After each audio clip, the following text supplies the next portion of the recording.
సొంతగడ్డపై భారత మహిళల జట్టు జైత్రయాత్ర కొనసాగుతోంది. వరల్డ్ కప్ విజయం తర్వాత ఆడిన తొలి టీ20 సిరీస్ను క్లీన్ స్విప్ చేసింది. శ్రీలంకపై 5-0తో సిరీస్ కైవసం చేసుకుంది.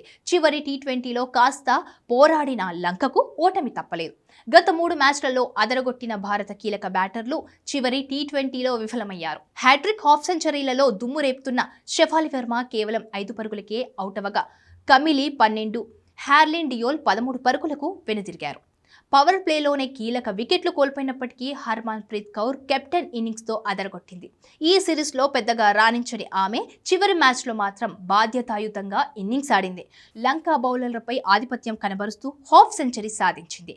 రీచా ఘోష్ 5, దీప్తి శర్మ 7 పరుగులకే అవుటవగా అమన్ జోత్ హర్మన్కు చక్కని సపోర్ట్ ఇచ్చింది. వీరిద్దరూ 6వ వికెట్కు కేవలం 37 బంతుల్లోనే 61 పరుగులు జోడించారు. ఈ క్రమంలో హర్మన్ ప్రీత్ కౌర్ 68 పరుగులకు అవుటవగా దీంతో భారత్ స్కోర్ 160కి దాటడం కష్టంగానే అనిపించింది.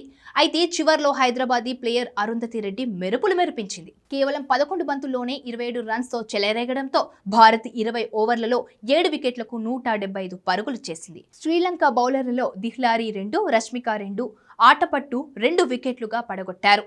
176 పరుగుల లక్ష్యంతో బరిలోకి దిగిన శ్రీలంక మహిళల జట్టుకు ఆదిలోనే ఎదురుదెబ్బ తగిలింది. కెప్టెన్ చమరి ఆటపట్టు 2వ ఓవర్లలోనే వెనుదిరిగింది. అయితే మరో ఓపెనర్ హాసిని పెరారి దులాని దూకుడుగా ఆడారు. వీరిద్దరూ భారత బౌలర్లపై ఎదురుదాడికి దిగడంతో మ్యాచ్ ఆసక్తికరంగా సాగింది. హాసిని, దులాని 2వ వికెట్కు 56 బంతుల్లో 79 పరుగులు జోడించారు. ప్రమాదకరంగా మారుతున్న ఈ జోడీని అమన్జోత్ కౌర్ విడగొట్టింది. ఇక్కడి నుంచి శ్రీలంకకు వరుసగా వికెట్లు కోల్పోయింది. హాసిని దూకుడుగా ఆడుతున్న మరోవైపు మిగిలిన బ్యాటర్లు వరుసగా అవుట్ అయ్యారు. హాసిని పెరారి 65 పరుగులకు అవుటవడంతో లంక ఓటమి ఖాయమైంది. చివర్లో భారత ఫీల్డర్లు అద్భుతంగా ఫీల్డింగ్ చేసిన లంకను కట్టడి చేశారు. దీంతో శ్రీలంక 20 ఓవర్లలో 7 వికెట్లకు 160 పరుగులు చేసింది.